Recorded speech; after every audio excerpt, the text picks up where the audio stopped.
فرزاد جا برو توی این تمام تجربه.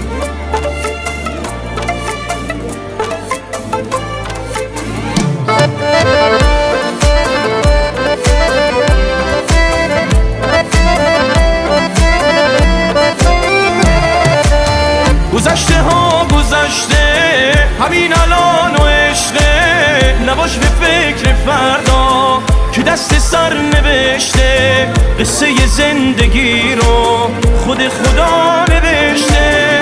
کوتاه عمر آدم میگذره رفته رفته، فقط 2 روز دنیا 1 روز شب گذشته، دقیقه های رفته هیچ موقع بر نگشته. بخند همیشه خوش باش بی عذر و بی بهونه، زار تموم دنیا بهت بگن دیوونه، از آدم ها فقط یه خاطر جا میمونه. بخند همیشه خوش باش بی عذر و بی بهونه، بذار تموم دنیا بهت بگن دیوونه، از آدم ها فقط یه خاطر جا میمونه.